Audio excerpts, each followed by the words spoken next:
নারায়ে তাকবীর, নারায়ে রিসালাত।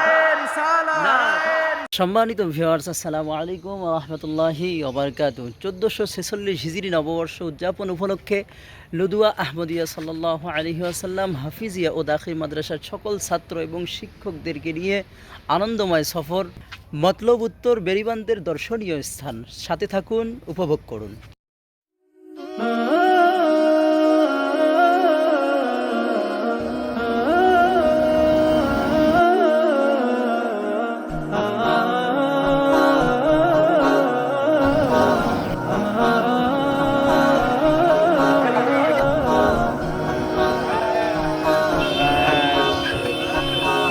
আমরা বর্তমান অবস্থানরত রয়েছি জেনারেল সাবেক সেনাপ্রধান জনাব মোহাম্মদ আব্দুল আজিজ সাহেবের বাড়িতে।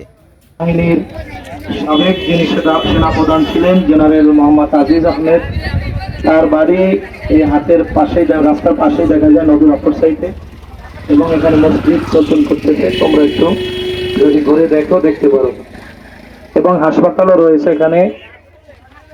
আব্দুল ওয়াদুদ সরকার 10 শয্যা বিশিষ্ট মা ও শিশু কল্যাণ কেন্দ্র হাসপাতাল তোমরা দেখবে এবং যথাসময় আবার ফিরে আসবে।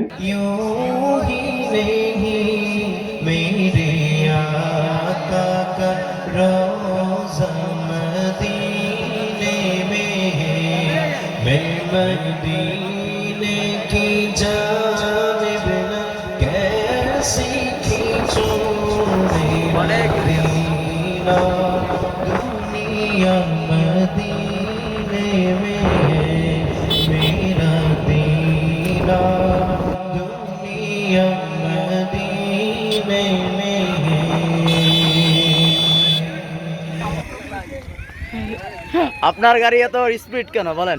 আমারটা স্পিড না, তো ওই বিজের ডানে। ছাত্ররা অল্প সময়ের জন্য এখানে বিরতি দেওয়া হচ্ছে, সকলেই নেমে পড়ুন। আমরা বর্তমান যেই জায়গাটিতে আছি, এই জায়গাটি হচ্ছে মতলব ব্রিজ থেকে শুরু করে শিলাচর ব্রিজের মাঝখানের একটি অংশ। অসাধারণ ভিউ। আপনারা চাইলে এই জায়গাটিতে নেমে এই জায়গাটির সৌন্দর্য উপভোগ করতে পারবেন। জায়গাটি শক্তিশালী করার জন্য রাস্তার পাশে ব্লক বসানো হয়েছে। জায়গাটি আরও দেখতে অত্যন্ত সুন্দর। এই জায়গাটি আরও অনেক সুন্দরভাবে ছাত্ররা উপভোগ করতেছে। এমন মাল লোড করে সেই না।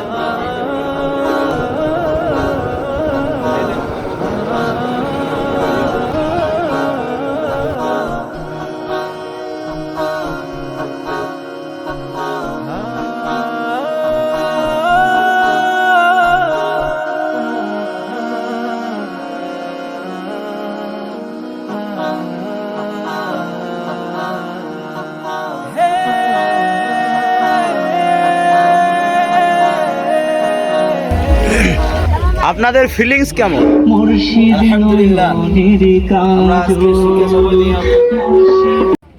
এখন আমরা অবস্থান করতেছি মতলবের ঐতিহ্যবাহী ব্রিজ শিলাচর ব্রিজে। মতলব উত্তরের মানুষ এই ব্রিজের উপর দিয়েই দাউদকান্দি হয়ে ঢাকার দিকে যায়, দাউদকান্দি থেকে আবার চট্টগ্রামের দিকে যায়। সেটি হচ্ছে এই শিলাচর ব্রিজ।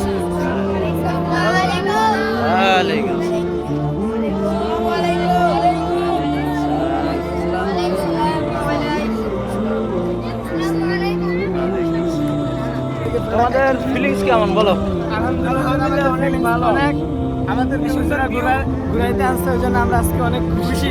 মাশাআল্লাহ, আলহামদুলিল্লাহ। এটা হচ্ছে শিলাচর ব্রিজ। এটা হচ্ছে শিলাচর ব্রিজ। শিলাচর ব্রিজে ছাত্ররা সহকারে এখন সকলে চলে যাচ্ছে। অসাধারণ, বলার মতো। শিলাচর বাজার, এই যে আমার সাথে ভাবে সাপ, অনেক ব্যস্ত মানুষ ছাত্রদেরকে কন্ট্রোল করতেছে। শিলাচর ব্রিজে আমরা বর্তমান দুজনেই আছি, আর আমাদের সাথে যারা শিক্ষকরা এসেছে তারা নিচেই গাড়ির কাছে যারা যেভাবে পাচ্ছে ওভাবেই ঘুরতেছে, সময় কাটাচ্ছে। চলুন আমরা অন্য কোথাও দেখি। বন্ধুরা, চলে আসলাম ভাইরাল একটি জায়গা। ল্যাংটা সুলাইমান নামে একটি মাজার রয়েছে মতলব উত্তরে। এই মাজারটি অনেক নেটে ভাইরাল। এই মাজারটি আজকে আমরা সকলে মিলে দেখতে আসলাম। মাজারের শুরুতেই গেটে লেখা আছে, মাজার পূজা বা সিজদা নহে অলির রুহে মোবারক এর মাধ্যমে আপন সত্তাকে আল্লাহ পাকের দরবারে তুলে ধরায় প্রকৃত ইবাদত বটে। বন্ধুরা, এই লেখাগুলোই ওই মাজারের গেটে লেখা ছিল, যেগুলো আপনাদেরকে পড়ে পড়ে শোনালাম। বন্ধুরা, চলুন আমরা এই মাজারের সামনে একটা পুকুর রয়েছে, সেই পুকুরটার দিকে যাই। এই লাল চিহ্ন পতাকা দেখতে পারতেছেন, এই মাজারের আশেপাশে এই চিহ্নগুলাই আপনারা দেখতে পাবেন, অনেক সুন্দরই আবার দেখায়। চলে আসলাম আমরা পুকুর পাড়ে। এখানে এসে দেখি কিছু পোলাপান গোসল করতেছে এবং কি ক্যামেরা দেখে তারা আরও লাফালাফি অনেক বেশি পরিমাণে বাড়ায় দিল। বন্ধুরা, এই পুকুরটিতে অনেক মাছ রয়েছে। আপনি অল্প কিছু খাবার এনে যদি এই পুকুরটিতে দেন, তাহলে এই পুকুরের মাছ আপনার এই খাবারগুলো সাথে সাথে খেয়ে নেবে। চলুন বন্ধুরা, ল্যাংটার মাজারের ভিতরের দিকে আমরা যাই। ভিতরের অংশটা একটু দেখে আছি, ল্যাংটার মাজারের ভিতরের অবস্থা কেমন। ওয়াও, অসাধারণ ভিউ।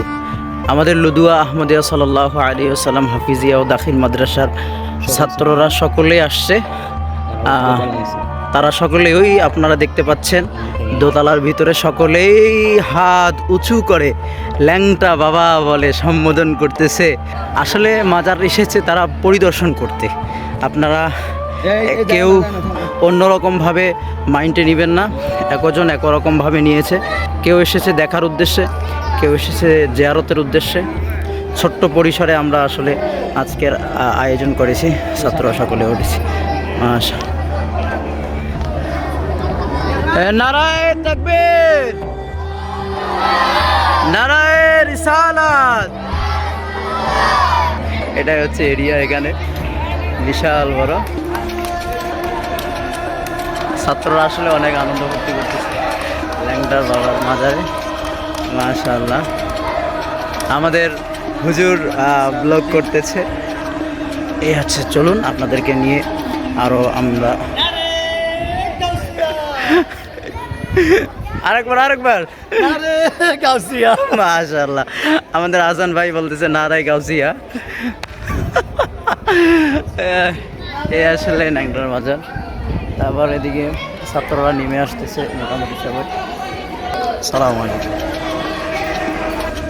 এই আমরা আসছি হচ্ছে ল্যাংটার মাজারের ভিতর। এটা হচ্ছে ভিতরের অংশ, আর এটা কিন্তু গ্লাস। এটা কিন্তু গ্লাসের ভিতরে আসলে অনেক আগের জিনিস আছে, ওটা আপনাদেরকে দেখাই। পাগড়ি আপনারা দেখতে পাচ্ছেন। এই যে গেটটা খুলে যদি আপনাদেরকে দেখাই,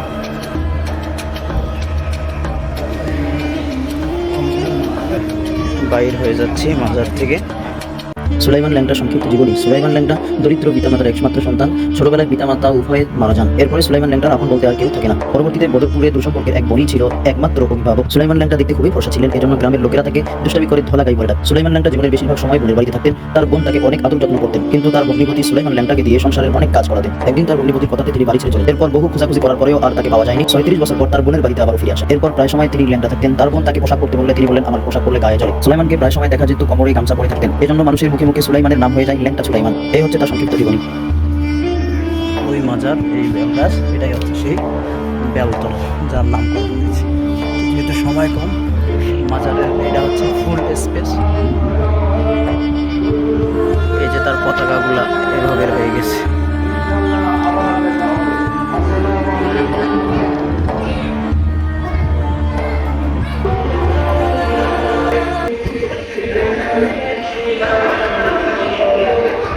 একটা গেট আছে, ওটা হচ্ছে দরবারে যাওয়ার জন্য গেট। এটা হচ্ছে